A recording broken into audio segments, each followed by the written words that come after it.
Hello, everyone, and welcome to another episode of Justin the Food Entrepreneur Show. I'm Justin Bizzarro. That's Bizzarro.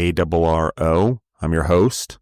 You can find this show on Instagram at Justin the Food Entrepreneur. You can find me on Instagram, LinkedIn, Facebook, and TikTok. I still can't figure out what's going on with Twitter, but that's okay. I don't really love it that much anyway, and I am on Threads. Also, Gorilla Brave, guys, you can find it on LinkedIn, Instagram, Facebook, TikTok, and Threads by the time this episode comes out. So thank you guys for that. The events for Gorilla Brave, they are online, gorillabrave.love/events. Same with the blog, /blog, since I'm getting questions about that already, since those just started. The events are on there, guys. We're adding new dates and new cities as we get more interest from entrepreneurs to host it. And then do a video, because also the anchoring entrepreneur in those cities that wants to share their story or help collect motivational speakers for those networking events, they become the networker. They help grab people to it. So it helps boost the business. It helps build fellowship. So this is something that grassroots wise, guys, it doesn't have to be me deciding that a Gorilla Brave event needs to happen in your city. Okay, I'm just going to say that this is an empowerment. This is the point of finding fellowship and growing grassroots and doing the right thing by entrepreneurs. So no, I don't need to control it. No, that's not the purpose of it.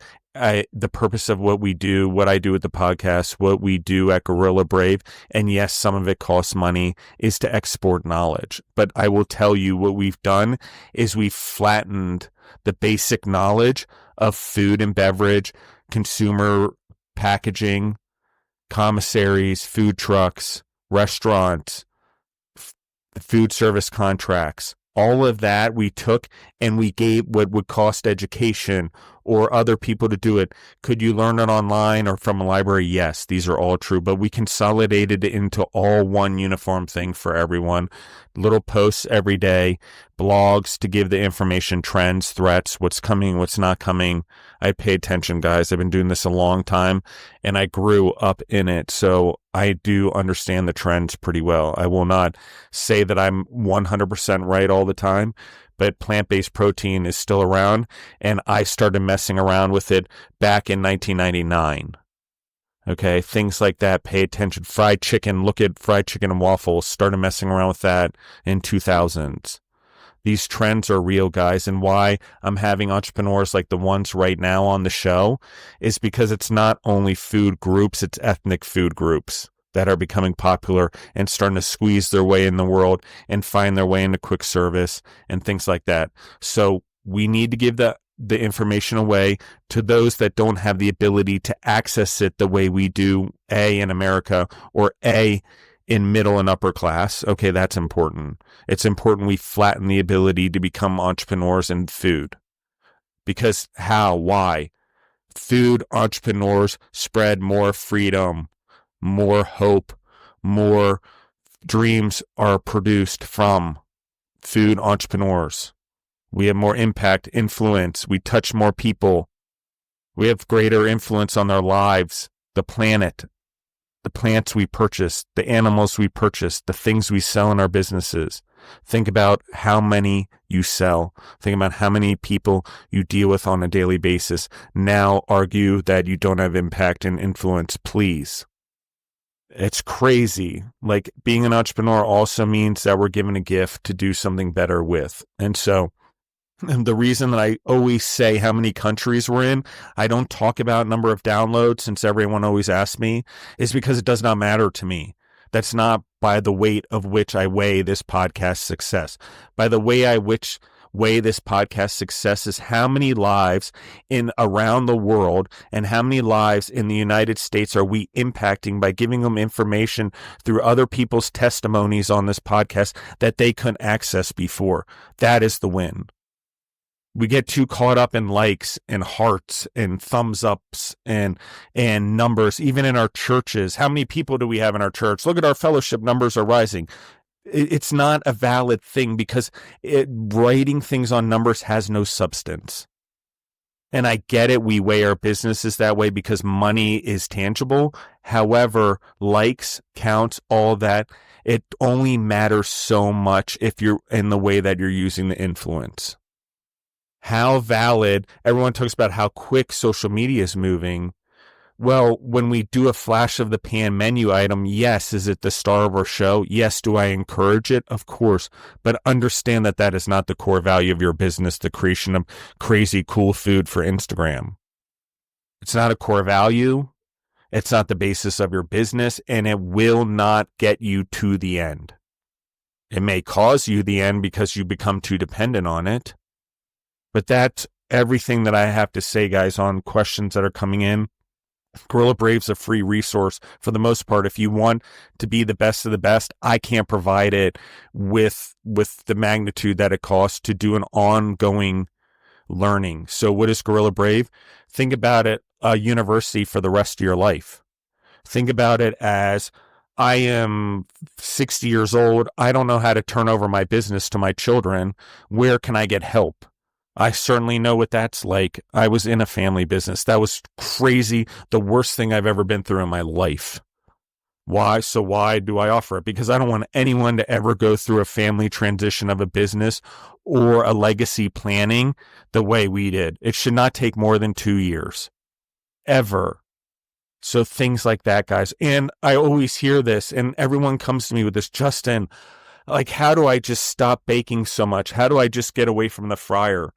Growth, period. I don't have any other answer. I don't have magic. I don't have a thing. I'm a very smart person. I've been doing this a long time, but I will tell you guys, the only thing I can offer you is the free stuff through Gorilla Brave on a basis. Also, it's the same answer for those that don't have it.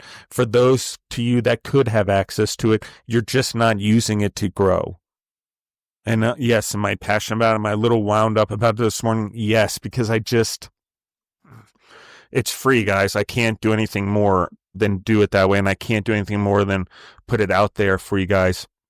Transcripts, they're on the episodes in Apple and in Podbean. Sorry, I'm a little fired up this morning, guys. With that, I'm going to introduce our guests.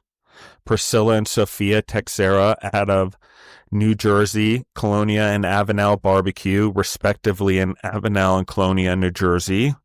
How are you guys doing today? Good. So let's talk about, you're obviously sisters. You're obviously, I'm just going to let the cat out of the bag. You're Portuguese. You've developed a Portuguese barbecue concept over the years. I want to anchor that because it's important. But let's go back. Let's talk about background story. This is your show. I don't want you to worry about how long or how little you talk. Let's just dive really deep into this because it's important for you. It's important for me. It's important for the audience that we grow in this way. So let's talk about Sophia. You're the main leader as the food entrepreneur, I would say. Talk to me about food. Talk to me about food in your life. Talk to me about wrangling your family into it over your lifetime. So let's start with baby Sophia and sort of rise up from there. So the running joke in the family is that when I was little, my grandfather loved feeding me because I ate everything he gave me. My sister was the one who ran away from the food. I actually hid. Yeah. So I've been a foodie since I was born. I developed into a foodie. So, since then, I was always in the kitchen with either my mother, my father, my grandmother. Well, culturally, we were supposed to be in the kitchen also. Yeah, like the women are in the kitchen. Yeah, we were pushed to start young to learn how to cook.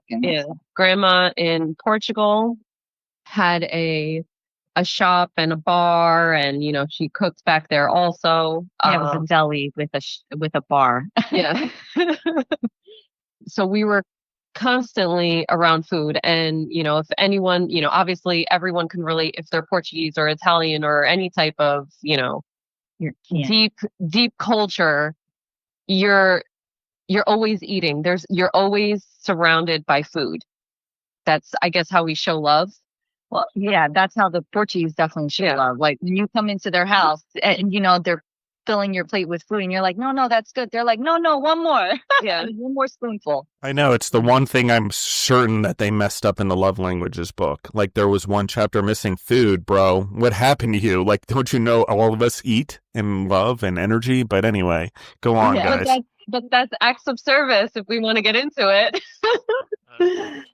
Yes, it's true. It's true. Yeah.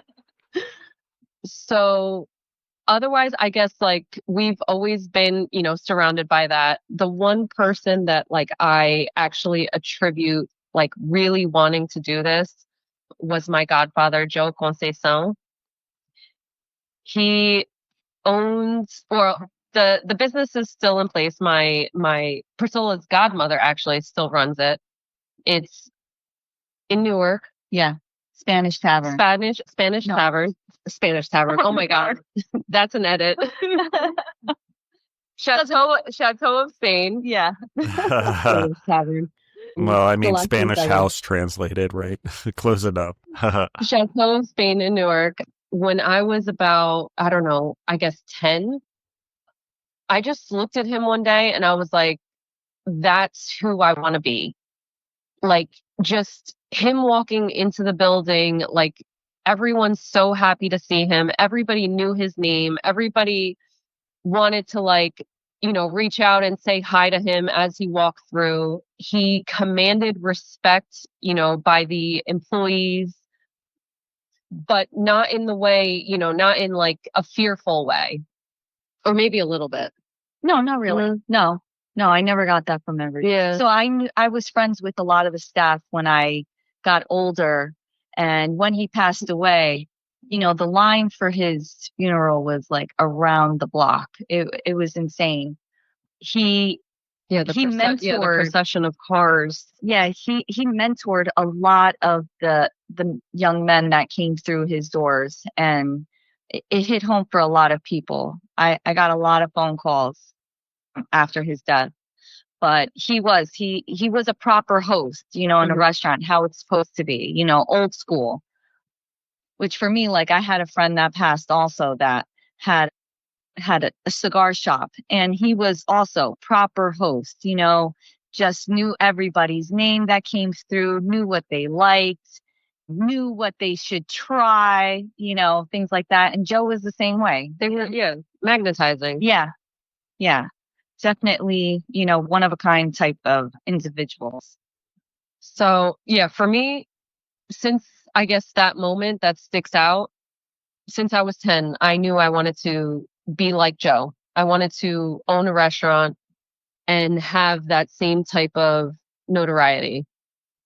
I want to anchor this just for a second. I'm going to continue on after 10-year-old Sophia for a second, but I want to anchor this for the audience because it happens at different points in life. Sometimes it may happen in your 40s or 50s. I've worked with entrepreneurs that has happened.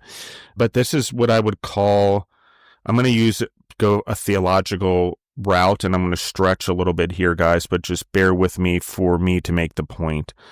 And when seeds are planted in us, there's 5 basic seeds, okay? I've talked about them before: apostle, teacher, evangelicalist, whatever. But within those, there is a moment where our purpose is determined in our life, where the seed matches the energy, okay? Meaning that there's someone that comes along or something that comes along that gives the energy for the seed to sprout. And as an entrepreneur, that becomes our very purpose, or our vehicle by which we are to deliver the plan God has for us in this case. And I know it sounds whatever, and plenty of people are like, oh, I've never had that happen. Well, two things are possible. One is you don't realize when it happened because you were so young. Or number 2, it just hasn't happened yet. And how can we guarantee it would happen from a theological standpoint? You got to get praying, man. You got to build that relationship with God. Okay? And in that becomes that seed, because in order for that seed to grow, it has to have room for growth or even to sprout in the first place. That's why it happens also at different periods, guys.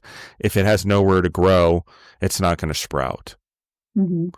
So in this case, this is an anchoring moment. It's something we should think about as entrepreneurs. And from a psychological standpoint, just from a person that understands this with working with entrepreneurs, these are anchoring points, guys, that we can fall back on that keep us motivated during the worst times of our lives. Okay. I definitely know when my moment was. I was a young child also. I was about 7. Oh, wow. Yeah, I think like for me, at least with the restaurant, because we were there so often at my cousin's place, you know, I wanted to own my own place also. But like because we were there always for parties, I started that vision developed into something more like a lounge type restaurant or something. And look, we're not done, right? So she's got dreams of different, owning a different kind of restaurant. And, I would be happy to like be a part of the creative aspect of something like that. But unlike myself, Sophia dove deep into it. She went to college for it, and We can name drop the college. like everything. Yeah, which a lot of people that I know a lot of people from New Jersey who went to Avenel University in Providence, Rhode Island. Yeah, absolutely. And yes, I and hired a lot of people from that university over the years. So. Yeah, they did a great job. They have like a reverse curriculum, so you actually have, classes that you're actually going to use in real life in conjunction with your, the silly, I say the silly classes, I'm not going to say what it is in case, these children are listening. But there's certain things that, as a restaurant owner, I don't need science, unless I'm going into culinary and I want to make a foam, then yeah, sure. But I dabbled, I did back of house, I did front of house. So I am, I do have knife skills, I can saute, I can, do all the things all the cooks can do. And I do everything well because, I'm a little bit of a perfectionist. So I try and train them, if I can do it, if I can do it, you can do it. And because I don't do it every day, like I can still do it faster than some of them just because I am trained. But yeah, Johnson& Wales came up as a recommendation from one of our family members who their child was also looking at that school. I also looked at a couple in New Jersey because I was a little bit scared to, go 4 or 5 hours away from home, which I was home about every month and a half. No, it was like a month to a month and a half. I love I love my mom. I love my mom. What can I say? I would come back. I would come home just to eat. Yeah. My mom would send her goodies, Yeah. care packages. Yeah, meatballs and meatballs and cookies and all the things that you can't make in a dorm room. So, but again, the food was amazing in Providence. I worked for a guy. He had a company. He had 4 restaurants. His name was John LK, and a great visionary. I met a lot of people from New Jersey, from there. New Jersey and New York were my bosses, all Tauruses, which is, also me. So I think we all like connected in some weird way. So it was, it was definitely an experience working with them, working in high-end restaurants. And, it just solidified everything. Like, I'm definitely going to do this one day. I got recruited by Longhorn Steakhouse right at a job fair my last year, interviewed with them as well as, other companies and stuff. But this one was actually, they had a spot in New Jersey for me. And I was like, all right, well, I'm tired of being away from home, so had a boyfriend in New York at the time. So, got to stay close to home and let's do Longhorn Steakhouse. Went in as an assistant manager, worked my way up to kitchen manager. We did a couple, NROs. And after I think 5, 6, almost 6 years, I became general manager. And I was working with them for about 3 years as GM. And it got to the point where I just felt Like, why am I working so hard for someone else? I was working, 50, 60 hours a week. We're short staffed, so I'm on the line cooking. We're short staffed, so I'm running food. I'm behind the bar making drinks, and I'm still getting the same amount of money, but I'm killing myself. So I had a little break. I did LASIK eye surgery, and I ended up with a double corneal infection. So I was blind for about 6 weeks. Oh, that sounds awesome. Yeah. Especially when you're handling a knife for a living. Well, obviously I didn't go to work. I couldn't drive. My dad was driving me in and out of the city until I was able to see enough to walk to the bus. Oh gosh. Yeah, it was a trip. I did a lot of thinking, meditating, praying, negotiating, all the things that, go through your mind like the second that you can't see your hand in front of your face. So it was almost about 8 weeks before I actually went back to work. And when I went back, everybody was like, "You're different."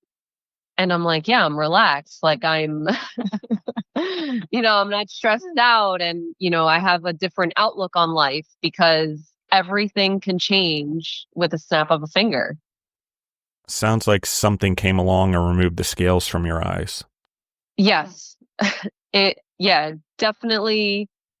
Yeah, that's the saddest part about life. Yeah. Is that sometimes it takes a catastrophic type of situation to really move us in a different direction, And especially if we're I not want to paying pause. attention to. Yeah, agreed. I want to pause here. Okay, let's talk about Longhorn Steakhouse just for 1 second because I'm not totally familiar with the model. I don't know. I believe it's a corporate model, right? It's not franchisees. No, it's a corporate It's model. corporate. So It's everything's under the corporate structured. jargon. Everything's Yeah. corporate growth. Everything, the training and everything's corporate. Talk to me a little bit about those 6 years before the event because I want to anchor the growth that was necessary even to have the moment we're talking about. Let's talk about training, growth, confidence, things like that were developed sort of in a corporate system.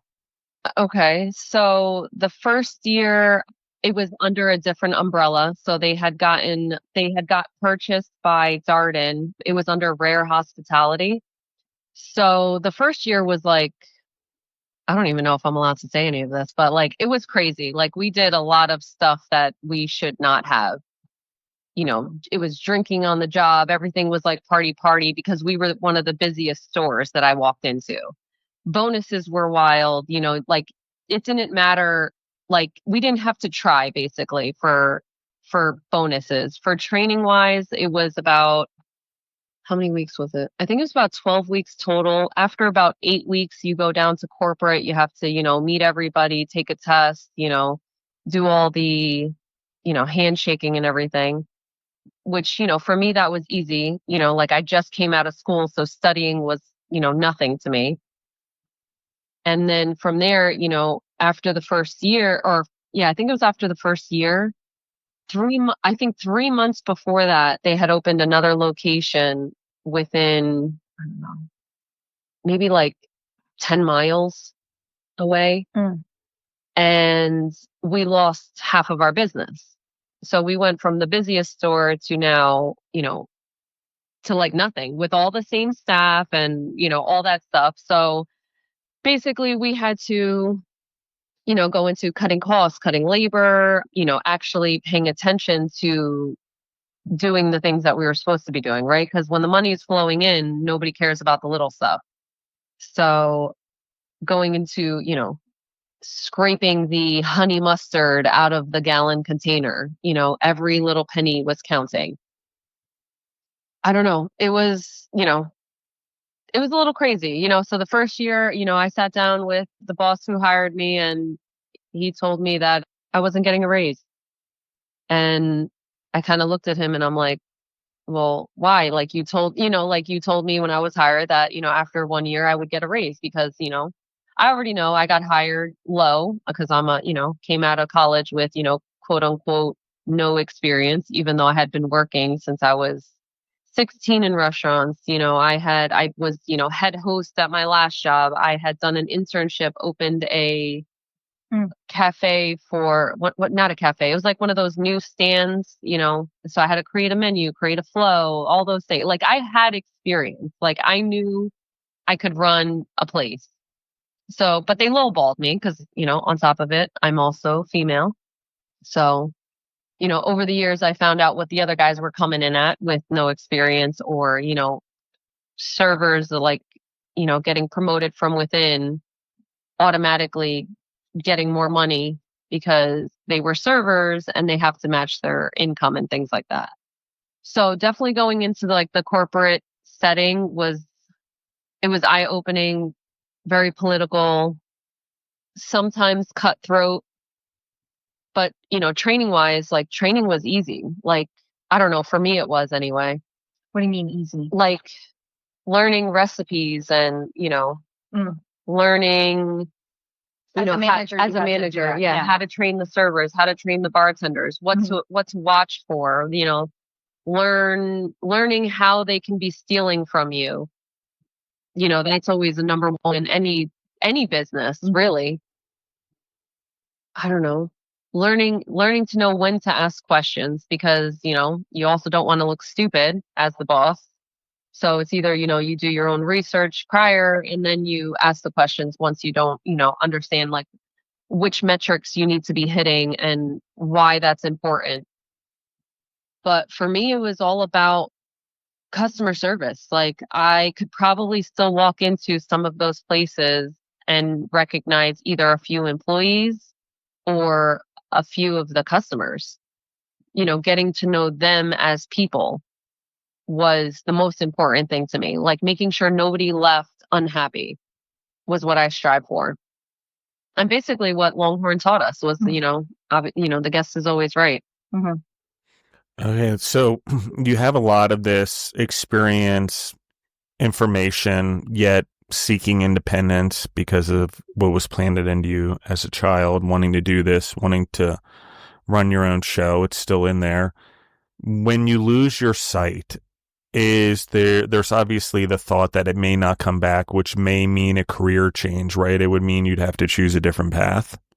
Oh yeah, I was moving to Jamaica to sell shells on the beach. That's what I was planning on doing. Yeah. But I was still selling something. See, I was Yeah. still gonna sell something. Yeah. My dad told me to calm down. That it wasn't that serious yet, like we needed, that was like the first, like I think the first 2 days, of, because like I saw a little bit and then the next day I didn't see anything. So I was just like, what am I going to do? Like, what am I going to do? I got to sell my car. Like I was selling everything. I'm like, Dad, I'll sell you the house for $1. I'm going to sell my car. I'll just move to Jamaica. And he's like, what are you going to do in Jamaica? And I'm like, I'm going to sell seashells on the shore, And he's like, all right, relax, we'll figure this out. But I don't know. It's a big deal. It's a big transition. Like she spiraled. Yeah. Yeah. Sometimes we need to be stripped of everything before we can grow into our next thing a little bit. Mm-hmm. Let's talk about where you go from there. You go back to work. You're different. I go back to work. I'm different. I'm definitely more relaxed, and this is what I was, 30. I was a very like what my old bosses would call me, like a little fireball. Like I was very like hot-headed. She's spicy. Yeah. Like I would sometimes snap before getting the whole picture, I guess. Reactive. Yeah, very reactive. So obviously, I chilled out a lot, and I don't know, I think I just started kind of going through the motions of like, not that I don't care, just that, like the place operated without me for 8 weeks. So my mentality was like, well, I did something right. If everyone managed to keep the systems in place and operate without me, why was I working so hard? So I also started to notice that corporate was very much typically siding with employees over the managers. So in the next like 3 months, I noticed a lot of investigations going on, and managers, general managers, directors also going on, what was it called? Like getting like temporarily suspended, pending investigations. Which, that's very scary to not like, to have somebody accuse you of something. They have to do an investigation, and basically, tomorrow you can lose your job. So, you know, there's no job security. No everyone, support. no support. Nobody's backing you. Nobody's backing you. Everyone's replaceable, right? So I was like, I don't know. I guess I just started like praying for something different. And if it was out loud or not, like I knew there needed to be something different. And I don't know, I guess he heard me, and my father got a phone call from my uncle and said, "Hey, does Sophia want to buy a restaurant?" And I said, "Absolutely." I probably, used some choice words, but I was like, "Yeah, sign me up." So I met with the guy. I went to work there for, I think I did 2 shifts there while I was already working 5 days at Longhorn. So I had no days off that week. And I went to work there for, I think I did like 2 full days there. So like 2 11-hour shifts, which was, I was used to working 10, 11 hours a day anyway. And I met the employees. I just acted like as if I was, a new counter girl. And I just, served. I picked it up. I had already previously worked in Portuguese barbecues before. So it came naturally. I knew the food, everything, obviously being Portuguese. And I was like, yeah, like I want to do this. Like sign me up. So over the next few months, we did some negotiations. I worked everything out, talked to the lawyers. And actually, you know what? You know what today is? Today is my 9-year anniversary of having Colonia barbecue. Oh yeah. March 27th. Yeah. An airing season. I signed my paperwork today, 9 years ago. Congratulations. Thank you. And it was, it was kind of like an old school way. Of course, we had the lawyers present, but, there was some, negotiations behind the scenes, based on a handshake, which, to me, I feel like is scary. No, not scary. No, it would have been scary for him. He had to trust me. Yeah. Okay. It depends on what the handshake is, yeah. So he had to trust me to pay him, a certain amount of money over a certain amount of time. And I basically had to trust him that, the money that he said was coming in was actually coming in. So I had some money set aside. I borrowed a little bit from Priscilla. I borrowed a little bit from my grandmother, paid them back within the first like 3 months. And I was off and running a business the very next day with no guidance from the previous owner. It was like he took me to Restaurant Depot and showed me all the boxes that he previously like had purchased. And he was like, "All right, you have any questions?" And I was like, "I guess not." Yeah, if I could tell you how many, I have a lot of entrepreneurs that acquire other restaurants or food businesses that come in exactly that problem. Yeah. It's a lot of consulting work, is just helping people, what I would say, Sherlock Holmes the pieces to get together the business and then help them transition it into their own. It can be difficult. I do want to talk about that because you obviously had to go through that, because the old school way of doing things are, okay, you bought it, here are the keys. Yeah, pretty much. Here's the code to the, I'm not going to give you any help. I didn't have any help. So I'm not giving you any help. You're just going to have to learn it, because I don't know any other way to help you other than I had to learn it the hard way. And that's the mentality. His wife, the only thing his wife did was help me transfer all the bills to my name. And that's about it. Yeah, there you go. Make sure those liabilities get signed real quickly. Yeah, we made sure everything was at zero, and, and we kept it moving. So I did learn little things like, take a peek at the grease trap and see that you're going to have to replace it in the next 6 months. Or, hey, did you know that, you need to get, when you transfer ownership, you need to get a new permit from the health department, and they need to come out immediately for an inspection. little things like that were, kind of eye-opening. So I definitely put in a lot of sweat and tears, some blood, probably. I cried a lot, probably like the first 6 months because I'm, like, did I make the right decision? I probably quit at least once a week in my head, Oh yeah, I but still I'm do not a that quitter. So, sometimes. because I'm a perfectionist, I Yeah. can't quit. Yeah, exactly. So I'm like, no, it's only one bad day out of the week. We got this.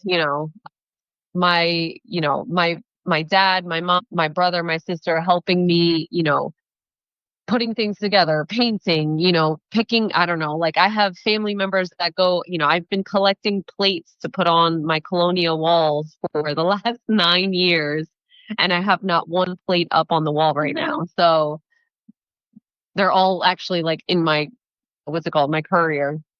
So I need to, like things like that of like, it's a constant renewal of like, getting things together, maintaining equipment, all things, I learned at Longhorn over those 9 years that like I knew how to maintain, like take apart a slicer and, figure out how to fix it without buying a new one. I did basic electric work, changing plugs when they, got torn. Of course, plumbing, some refrigeration as far as like just cleaning the filters and the coils and things. But, there just comes times where you need to call somebody else. Like you need to call dad. If dad can't fix it, like who are we calling? So I stick with the same vendors. They know me. I trust them. They trust me. I pay them on time. We try and keep, a good business relationship. So like that's one thing I guess like core value wise, like that I've stuck with is like having integrity in all aspects, like from vendors to employees to, customer relations. Like I'm probably too honest, if that makes sense. Makes sense. Let's define Portuguese food in general, the differences, what makes it unique from a culinary standpoint. Let's talk about that because I want to dive into that as we talk about Colonia barbecue, the acquisition. How old was it when you acquired it? There's a lot of questions I have, but I want to define because it's important right now that we define this cuisine in Hmm. general. Define it. That's I would say that's kind of difficult because, Yeah. The Portuguese food has a lot of influences, from some African, Northern African and Spanish, right?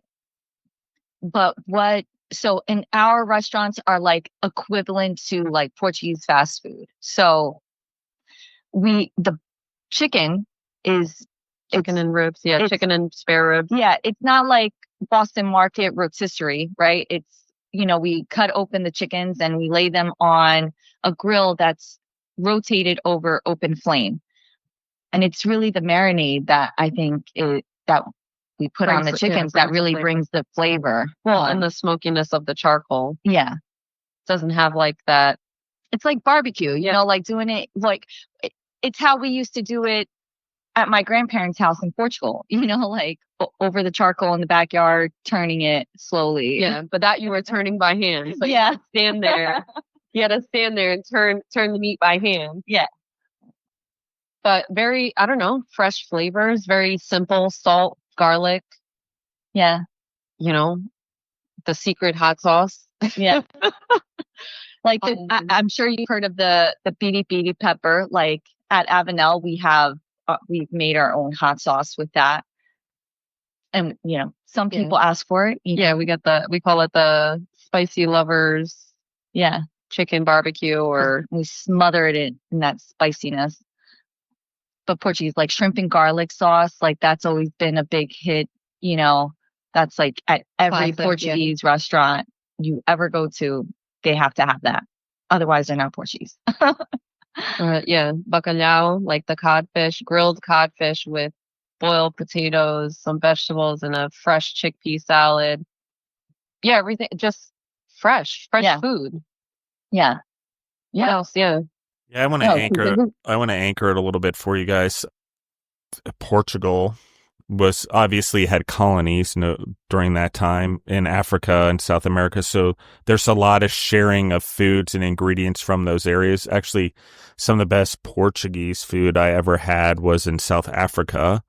But it is a combination of almost Mozambique and Portuguese, since Portugal was there in that area that was territory of theirs during that time. And so I think that that's a big part of it. And it's important to note because influence wise, guys, for the audience, like it is no different than things are mixing pots now. We're combining American barbecue with Portuguese flavor, or we talked about Ethiopian flavors into fried chicken in Philadelphia by the time this show comes out. It's been going on for hundreds of years. We've been combining flavors. Noodles didn't originate in Italy. At least that's what I have been told. So I tend to believe that probably the Chinese did invent the noodle, so we may have got pizza, but they got the noodle. So it's okay, like the spice trade and the spice road during ancient times and the way food moved. So one of the beauties of what goes on is food is constantly evolving and it can always be created. Okay, as long as we don't stick ourselves into monocropping or mono feeding, which I mean lack of diversity in our plants, animals, whatever, bugs if we eat those. We need to keep them diversified just because it's important for the world around us, but it's also important because it keeps things new. It keeps things growing. It keeps us growing as humans. And the more access we have to different varieties, the more we pick up different nutrients, vitamins, whatever. Words are skipping my mouth right now, but it's important. Yeah, And so I want to emphasize this. Go on. I don't think most people realize that the Portuguese were the first to trade with India and Yeah, China. exactly. So we definitely brought over a lot of different flavors to Europe. And, we used all of them. We ended up liking the spiciness, the different spices and flavors. I think, most people when they think of like, oh, you have a barbecue place, they're expecting like the food to be smothered in some sauce or something. They think American, but then they have our food and they're like, oh my God, this is so good, like even our ribs, I mean, we don't do it the American style, but I think, Yeah, like, how many times I have to say like, okay, you want the barbecue pork ribs? And they're like, yeah, no barbecue. And I'm like, no, that's what it's called. It's not that we put barbecue. Like we're not Southern smothering, It's just that the flavor, like it's on the barbecue grill. Yeah, But we do have saucy stuff. we do, but Yeah. that's on the saute stuff side, Yeah. not on the grill. Like we do the chicken and garlic sauce also, which is Oh my God. banging. Yeah. So Colonia and Avenel have slightly different menus also. So like she's got a chicken in garlic sauce and we have a chicken and garlic sauce, but different. They're cooked different. Yeah. Still both very really good. Yeah. But different, Even her chicken and lemon sauce is different from our chicken and lemon sauce. Still very good. What else do we do saute? Like we do the picadinho. Oh yeah, the picadinho, that's a really big thing. That's like the pork cubes or chicken cubes or beef cubes. I mean, traditionally it was always pork cubes, right? Yeah. But it's, It's like the carne alengana. So Yeah. pork and clams, basically. yeah. So we do, which we have that at Colonia. We don't have carne alengana at Avenel, No. which maybe we should get it because it's super good. We're still in the process. Avenel is a work in progress. It's, 2 years now almost, like newly It'll acquired. be 2 years. Yeah, July. It'll be 2 years. Yeah. Well, I would say So we're still more kind of September because that's when we actually purchased it. we're still kind of playing around with it, trying to see if we want to, keep it separate, make it uniform, I'm talks voting about for uniform. Yeah, because I talks think about, it's easier. the franchising and things like that, keeping everything the same where if we need to change cooks, interchangeably or servers and things like that, everybody has an easy time, there's no transitioning or anything like that. So, but can we talk about Carolina and Jenna? Yeah. I'm going to anchor something for you guys. I'm going to anchor something for you guys really quick, just quickly before we go on to the next thing. I know your model pretty well, and obviously I've talked to Priscilla before, just so the audience knows this as well. But if I were to encourage you guys to do anything with the model that you're building, someone that's at least blazed a path that may give you an idea based on Colonia and Avenel, based on the two models, that I do think they're uniform, but I do think it's more of a Panda Inn and a Panda Express model, where there's the core model in Colonia, and then there's probably more of your franchise growth model in Avenel. But it's just, you guys have to do your research. The audience should do their research as well, because there are Panda Inns. There are not very many of them, but Panda Inns, what led to Orange Chicken, which Orange Chicken is what led to Panda Expresses all over the world and franchises.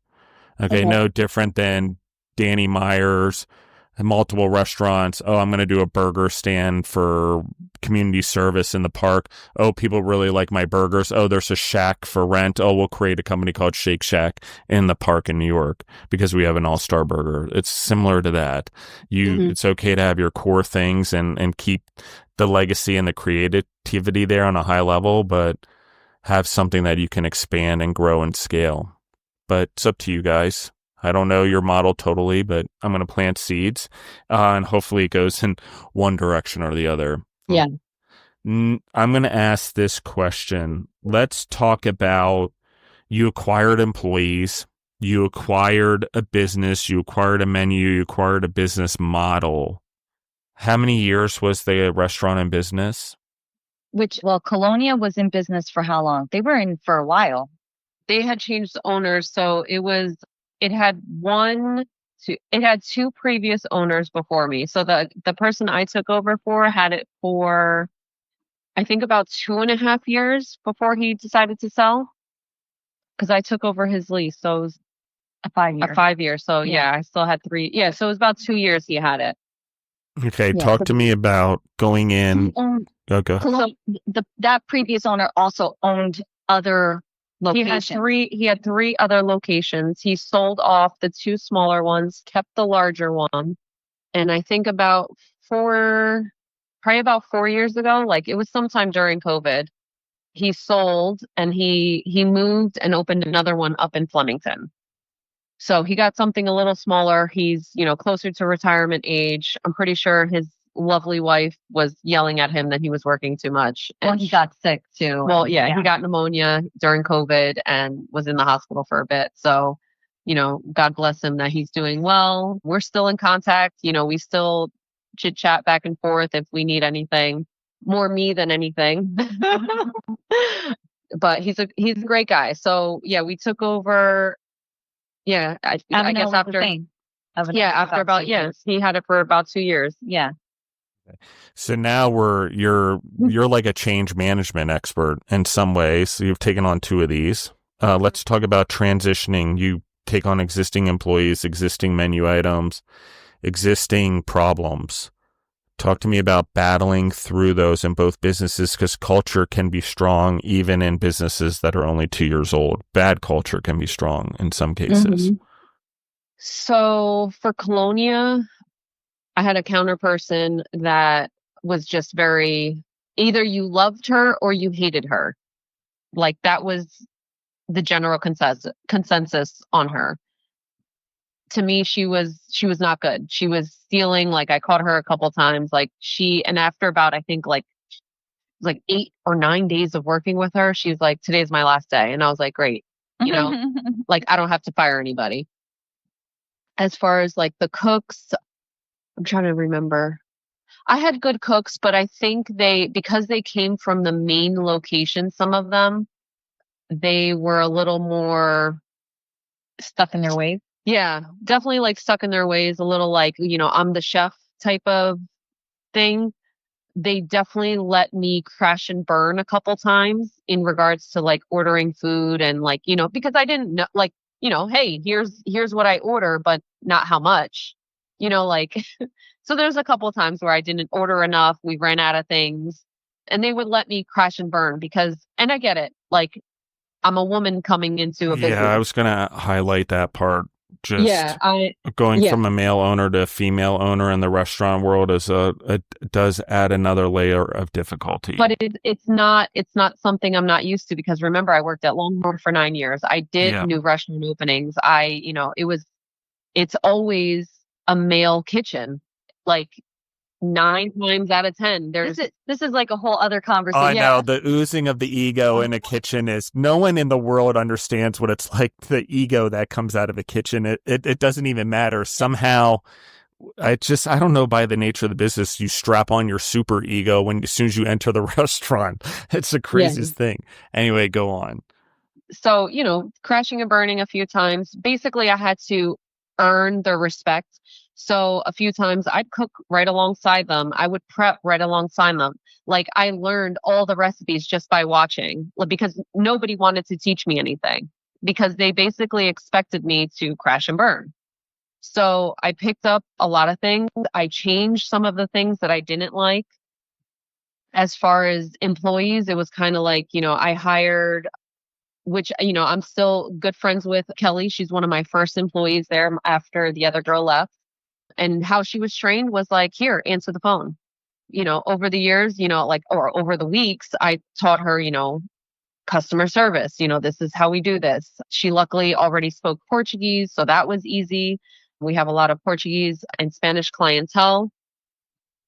Because they know they know the food also, right? So a lot of times the customers call and they just start speaking in Portuguese or Spanish. Right. And they assume you know how to speak it. So because you're in an ethnic, you're in ethnic restaurant. Yeah. So I taught table service, I've worked everything from, a pizza place to fine dining. So, I leveled off somewhere in the middle of, this is how I want my table service. Like, and over the years I hired more as we got busier, hired more, trained more.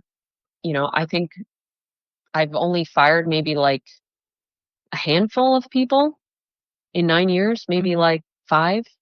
Cooks came and went. You've had the same crew for a while though. Yeah. Like, so I've had main guys. I've had one guy for 2 guys for a total of 9 years. I've had one guy for 6 years. He makes this year. And then the other one, I think he's at 4 years now. So like, and Pancho's been, he's still like, he'll still come in and fill in for me. Like, hey, I need somebody on Sunday. Can you work? Even though he has a full-time job during the week, he'll still come in on Sundays and help me out if I need him. But that goes with, how you treat people. Mm-hmm. So I guess, I earn their respect. They respect me and we keep it moving. Now, as far as Avenel, we went through like basically the first 2 weeks we had a cook leave, which was upsetting, because, we didn't do anything. It was just one of those, it was the miscommunication. Like, oh, you're the new boss. Oh. Yeah.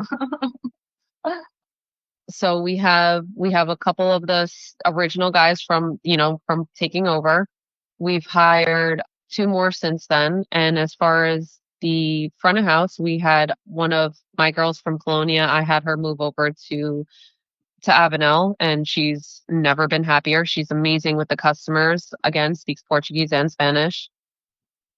And as far as had 2, but the other one, we had 2 girls move over from Colonia. So I'm looking for a daytime girl. Yeah. So as far as struggles, it's always going to be a struggle. There's no perfect day. Yeah. There's no day where I'm fully staffed in both locations. There's, that's like, it's like a unicorn. I know, that's why we do in the restaurant business, we do FTEs by percentage. The full-time employees are percentages because you never in the food business get all of your employees in the day. I guess most business might be that way, but it affects us a little differently. So. Right. And yeah, we're constantly training and developing either food wise or service wise, and when I say service, that means front and back.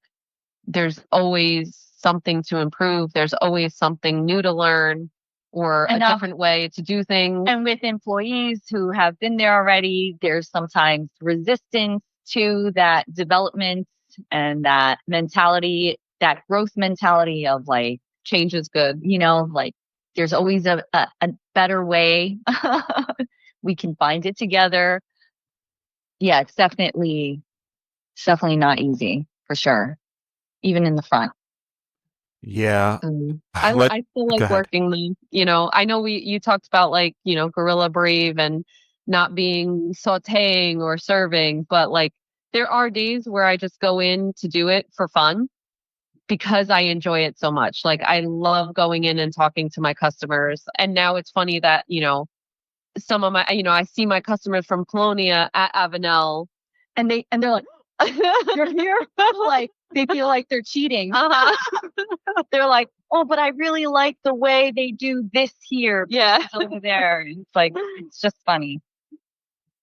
Yeah. So, I don't know, some days are better than other days. And, we're always praying for more better days than bad days. I still quit in my head sometimes. No, she quits out loud. Well, yeah. Now she quits out loud to me. But let's talk about family dynamic and business. So you guys are partners. You're building something together. You're sisters. Let's talk about the relationship, building, taking on Avenel together. What does that look like? Growth. So, you should see the looks like. So me and my sister didn't always have the greatest relationship. I think that changed as she grew. Also, she had her aha moment. Yeah.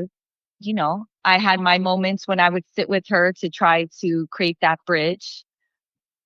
And obviously I had my near death experience also a few years ago. So, that created even a stronger bond. But when we were presented with the opportunity, so the opportunity was actually presented a year prior to us purchasing, but the previous owner for Avenel was just ridiculous in what he wanted, and he had only been open, I think, it was 1 year.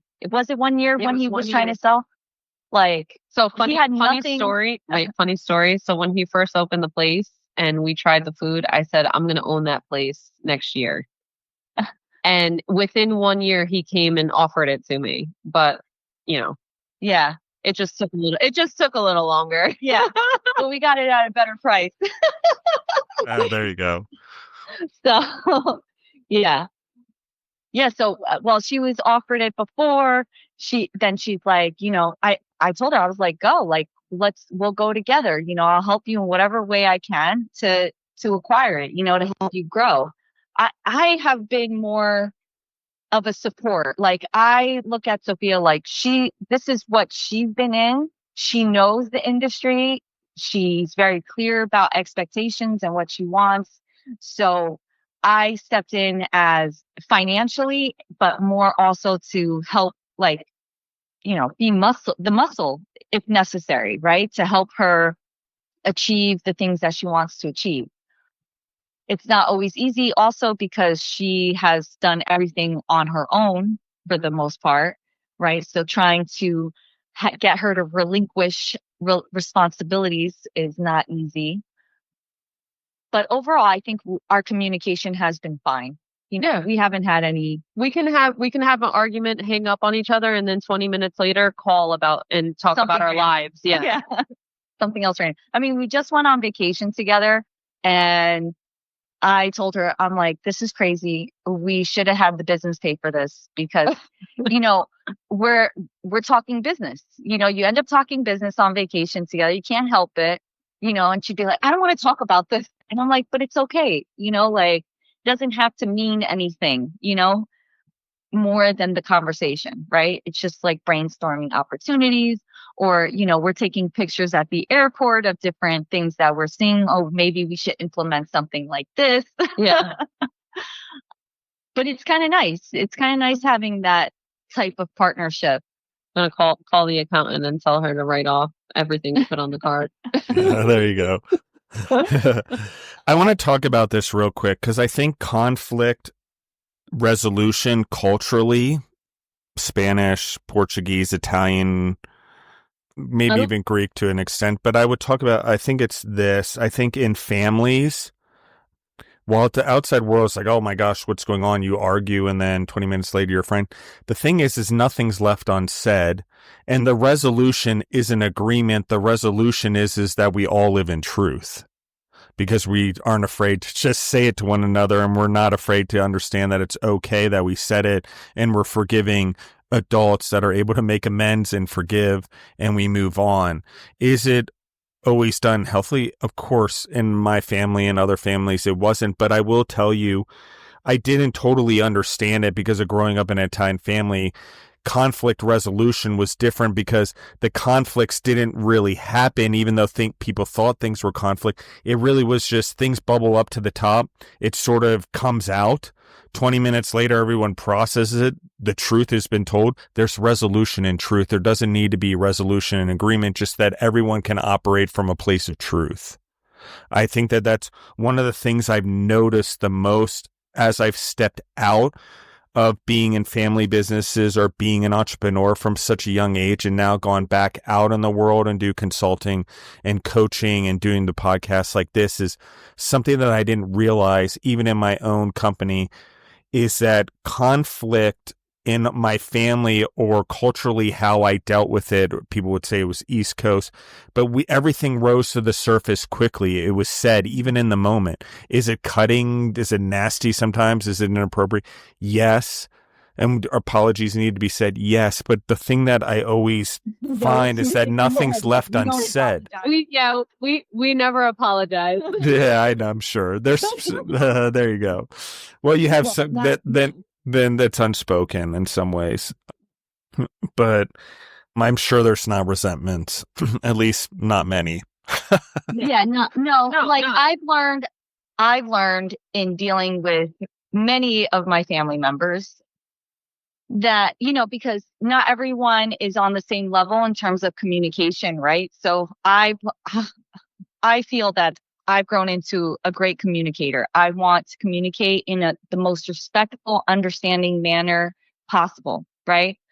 Does it always happen? No. Sometimes something I said that I think is completely, on the business surface or business level, can create a trigger for the other person, and they react in a way where they only hold on to that one piece of one sentence that you said, the one word, the one thing, which I don't know. I wouldn't apologize for, but I appreciate the conversations to continue, like to dig a little bit deeper, to find a better middle ground, like she said before, like her and I, we already have our established relationship. We already know how our minds work, sort of say, So when we do get upset, like I know, okay, she's really pissed right now. She's very triggered. I'm not going to say anything. I'm going to let her blow up. And then I'll just, even, part of you is like, I'm taking this, I'm a little sensitive to this right now, but I'm not going to, not personal, I have to remind myself, right? Because otherwise, it can turn very ugly very quick. The previous people we bought Avenel from, the reason they sold was because their family dynamic, really, it just blew up, and they shut the place down. Like, I don't want to get into specifics about their business, but it was like, hey, we need to sell right now because I don't have anybody to work, because it was straight. Almost every employee was a family member. Right. So yeah, I could see, and I understood, like we had a lot of comments from customers, about the previous owner and how happy they are with the new ownership, which was great to hear, but family dynamics can really, obviously, it can be a great thing, or it can completely blow up in your face. So thankfully we're not there, but And I think No, I mean, we're not even being you guys are romantic. energy plus empath. I think each of you play one of those roles. I'll let you guys figure out which one I'm talking about. But let's I'm talk about empath. She's yeah. Remember, I'm full of energy. Yeah, exactly. So I do want to talk about that though, because it's one of the things that I do feel is important. I do feel that success in food it has a lot to do with this, guys. And when businesses lose it and suddenly had it, it has a lot to do with this intangible thing. And I know it's crazy, but we're going to just talk about it really quickly because I want to anchor it against the family here, the dynamic, the love that's going in the food, the energy that's being transferred. Okay. No matter which way we argue it, the energy that God gave us to grow, okay, or the world, how, if you want to argue it differently, no matter what, something is growing us and creating us, and it's continuous, okay?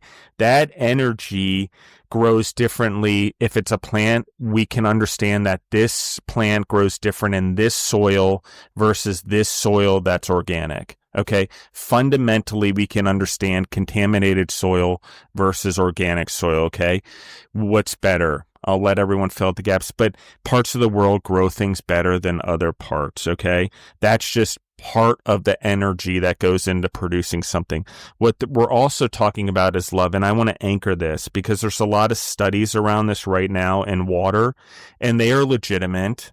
Okay. The way there's been, I believe they're in Japan, one of the studies, but it's along the lines of one set of water bottles listened to nothing but hate speech and then were frozen. And another set of bottles were listened to nothing but encouragement and then frozen. And the way the molecules froze were different. Okay. That's what we're talking about here. The energy we put into things, including the food, while we're producing it, while we're delivering it to our customers, the influence and impact it has a lot to do with this. And if you don't have the energy and the love being put into your food and you're the person behind the fryer as the entrepreneur, you need to find someone that does have it right now that can put it in your business for you.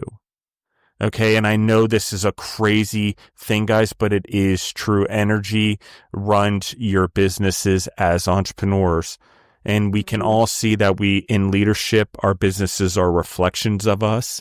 Our employees are a reflection of us, no different than our children.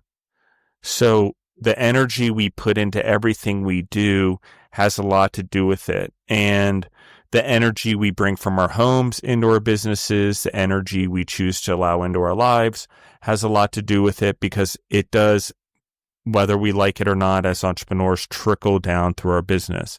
Now, as food businesses, you definitely want good energy going into your food all the time. Okay. Good energy leads to quick failures, meaning we made a mistake, we learn quickly, we're open about it, we fix it. The employees are empowered to do so. That's what that leads to. Good energy. Good energy leads to empowerment. It leads to belief, and it leads to the individual not being afraid to scrub a toilet if you have to. We just talked about it. Don't be afraid to go back in your business when necessary. Just don't live there. At some point, you have to grow. So let's talk about my last question. Never give up mentality. It's instilled in both of you. Culturally, maybe. I'm not quite sure. But there is no roadblock. Even if I'm blind, I'm going to go sell seashells. And I can't say it so that wasn't good for me. And I know Priscilla's the same way. There is nothing that stops her creativity or momentum or ideas as an entrepreneur moving forward or being a support system to this entrepreneurial journey. So let's talk about that because doesn't always come naturally, and it's certainly not something that all families have in groupings. So maybe not everyone has it in your family, but I would say definitely the two of you do. Yeah, I don't think everybody does, but yeah, we definitely do. And I honestly think I think it comes from my dad, that never give up mentality. Like, because he has done a lot in his life. Like he's always tried different things, and even if it didn't work out for whatever reason, it didn't stop him from trying again,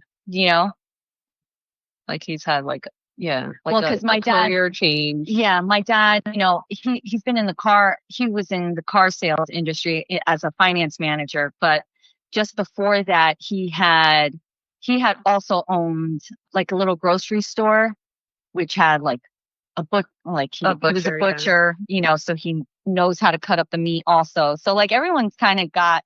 Oh, he did Yeah. delivery for a warehouse also that delivered meat, but before that, he owned his own little place. There was family dynamics that kind of blew that up.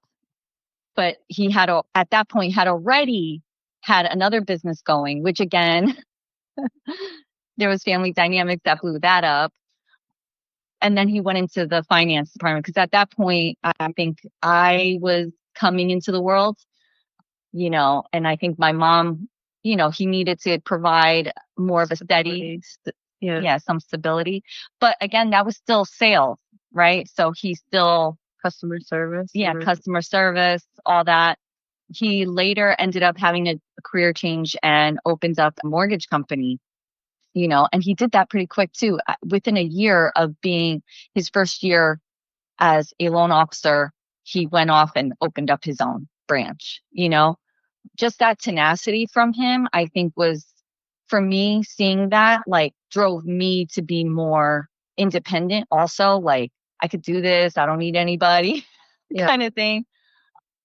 I can be my own boss. That's how raised us too, is like, don't rely on anybody. Like you got to take care of yourself.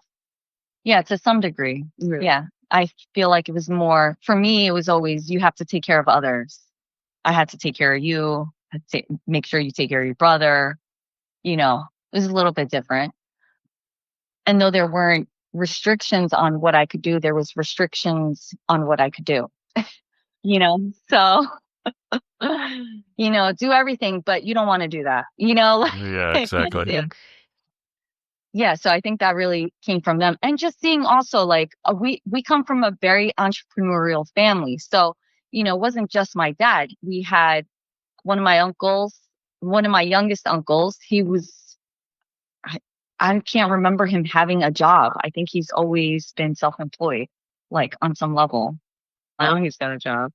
Well, now, but that was more like, he's always had a business. Yeah, he's always had a business. Yeah. And he still has his business.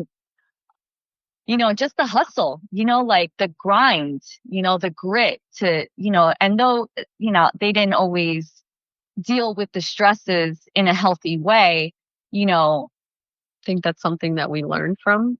That we didn't deal with stress properly? No, that like we are dealing with it differently than they did. Oh yeah. Because I don't want to be stressed like that. Yeah. Like, I don't want to have health issues because I'm so stressed, you know? Yeah. Who else? Even my aunts, we only have one blood aunt, and, she moved back to Portugal after her divorce with 2 young kids, one disabled. And, with the help of my grandparents out there, she took over the bar restaurant, and, she ended up opening up another restaurant later. Everyone's had this mentality of, I can do it. I got to do it. I'm going to do it, And I think just being around that and seeing that, for me anyway, I can only speak for myself, is what has driven me to just do it. I remember after my divorce and I was moving into my new place, and, it was just me and my dad moving the furniture. And my dad's like, oh my God, I don't know if you're going to be able to help me get this piece of furniture up the stairs, because the stairs are so steep. And I was like, no, I got this. I got this, and you rev yourself up and you grab the piece of furniture and fucking took it up the stairs. And when we got up there, he just like had his mouth was open. He's like, oh my God, you did it. And I was like, I did it. And that's kind of like the motivation, really, the fire that really keeps me pushing forward, even on those down days, even the days that she wants to quit too. It's like, no, like, we got never, I know, never quitting. I know, but like it's just the the balance, right? Like when I feel stressed or struggling or whatever, she brings the energy, she just smacks me around and what are you talking about? Type, and it's the same thing. Like just chill out, take a deep breath and, reset and we'll keep going. They're just bumps. Yeah. Wouldn't it be interesting if there wasn't struggle, right? Let's talk a little bit about where you guys are hoping this goes as we close up things and where they can find you guys online and locations, addresses, stuff like that. You can lay it all in there, but I do want to talk about where are you guys hoping this goes.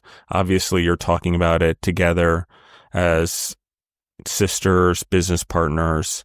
It matters, I think. And I think that the world is ready for Portuguese barbecue. I think, like I've mentioned before, there's a lot of growing industries. Population keeps growing. Foods, like, listen, guys, if fried chicken can keep growing and then add waffles in, and then we can do that, and you add Nashville hot, and then all of a sudden there's a whole new fried chicken category. There's plenty of room for things like this in the fast casual, fast service type area. But anyway, I want to talk about the future and where people can find you guys and try your food. Well, like where we're going, that's a conversation actually that we've been having a lot lately. Like, what do we want? Trying to gain clarity, trying to ask the right questions to kind of help develop the idea of what we want and where we want to go. What does life look like when we attain those things? Honestly, I think I've told you, Justin, in the past, like we get hit up all the time to open up. I need one in this town. I need one in this town. Come to Florida. Yeah. Always. I wish you were here. So we know the demand is there for sure. Right now, it's just a matter of developing the clarity as to, what is this? What do we want it to look like is the questions that we're asking. And that's pretty much where we are. That, we don't have the clarity for the next 5 years. It's in development right now. Yeah, definitely. Under construction. But as far as where you can find us online, we are at Colonia BBQ and also at Avenel BBQ. That's Avenel BBQ. Colonia with no L at the end. We're at 330 Inman Avenue in Colonia, New Jersey, and 1014 Rawway Avenue in Avenel, New Jersey. We have, websites up, online ordering, calling in. Let's see, Avenel is 732-326-2645. And Colonia is 732-499-0455. So online orders are always great and appreciated. We have the Toast Takeout app as well. Of course, we have all of the third party delivery. So we have what is it called? Uber Eats, DoorDash at Colonia. And then we have those two as well as Grubhub at Avenel. So, obviously order direct. Yeah, order direct. You don't get hit with all the extra costs and fees and things like that. But obviously, if you're outside of our 4-mile delivery range, you can order off of one of those apps. So what else? Otherwise, yeah. You can find us on Instagram and Facebook. Yeah, Instagram, Facebook. Colonia just got on TikTok, even though, I don't know if they're going to ban or what are they doing? I don't know. You just can't download the app anymore. But if you have it, you can do whatever you want, is what I understand. So. No, I just downloaded it 3 days ago. There you go. Then there is no ban anymore, apparently. Yeah. So we just got on TikTok for Colonia to see how it goes, and we'll see, if it brings anything in. All of those things are very hard to track, but we are definitely like as authentic posting as possible. Like what you see, like how we plate is how you're going to get it. We don't do any, crazy plating, and then you walk in and it's, not looking like that. Oh, the other thing I want to say, because I get this all the time at Avenel when I'm working there. The customers they're like, "Oh, can I get a platter of chicken? So can I get that with rice and fries or something?" And I'm like, "It comes like that. Yeah.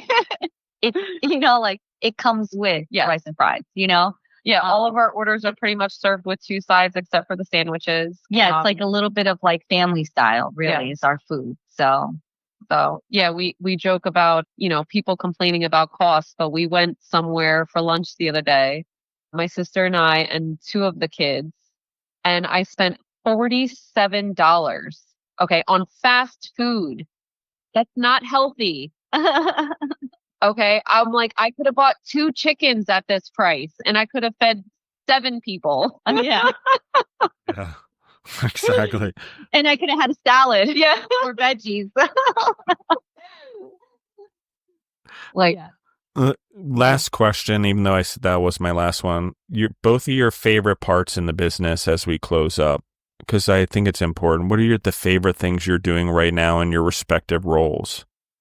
Favorite things? Yeah. What do you enjoy the most? All right, what I don't enjoy doing is paperwork. What I do enjoy is I like to go in and take care of my customers. Like I don't know. I think my employees think I'm crazy. My favorite day of the year is coming up, and it's Mother's Day, and not because I am a mother, but because it's our busiest day of the year, and I love to see how many people we can feed in a day. I'm like, yes, take all the phone calls. Don't turn off the online ordering. Let's keep it going. And I put out quality food. Nothing leaves that kitchen that, I wouldn't eat, basically.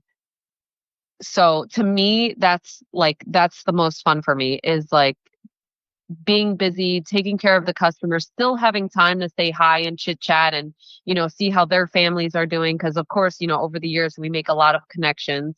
Some people come in and they, my daughter was working with me. Was it yesterday? Thursday? I don't know. Yeah, I think she was with you. No, today's Thursday, Wednesday. Yeah. She went in with me. We went in after gymnastics and I had to help the counter girl because we were short staffed. And, my daughter sat there and played and chatted with the employees. And as the customers come in, they're like, "Oh my God, she's so big. I remember when she was just in your tummy." And, those are my customers, they're growing up with us, if that makes, yeah. I don't know. It's like the warm fuzzies. Yeah. I mean, that's kind of my favorite part too, is the customer interaction. I've been in sales since I was 18 years old. So I like being involved with people and knowing their stories. Yeah. Yeah. Well, I appreciate you guys. Thank you for coming on the show. Thank you. Yeah, thank you for the invite. Yes. Yeah, absolutely. I hope we do a part 2 as you guys keep growing and start to build business and figure out where this is going or think about things you didn't talk about or would like to talk about. You're always welcome back on. The link is always active for you guys for sure. Anything that I didn't talk about that you guys thought you want to talk about on the show that I didn't cover? I don't know. I think we talked more than we thought we would. Yeah. Oh, there we go. Awesome. Well, I appreciate you guys. Everyone in the audience, share, subscribe, whatever it is on whatever platform to these entrepreneurs. We talked about Colonia BBQ and Avenel BBQ. So it'll all be in the notes. Seek it out if you're in Jersey, New York area. Definitely go try it. That's the whole other thing. I know there is a group of individuals that when they vacation, they go around and go to places that are on the podcast. That's kind of a cool thing. I just found out about this. I didn't realize that had happened, but you always find little cool things like that. So obviously New Jersey, we have a cluster. There's a lot of New York entrepreneurs that have come on the show, New Jersey. So have fun there for sure. I appreciate all the love and support, the likes, the listens, the shares of the show. That helps it do better, guys. If you find reward in it, please comment on the shows. It helps the show do better. There's no thing here. Anything that supports the show, any proceeds or whatever, keeps the show alive, guys. There's no money made on it. There's nothing like that. We do this here as a give back. It's 100% supported, but it is 100% a give back. I don't make a cent off of this just because I've had that question.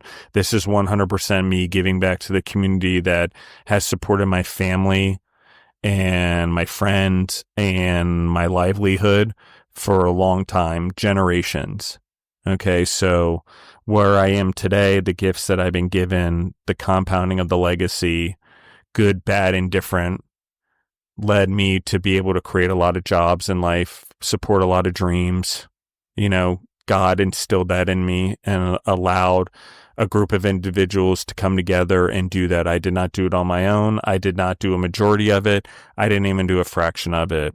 But what I did learn is that the biggest hurdle is I am not the leader of my business unless I'm allowing everyone else in my business to lead constantly and allow them to also direct the direction of my companies.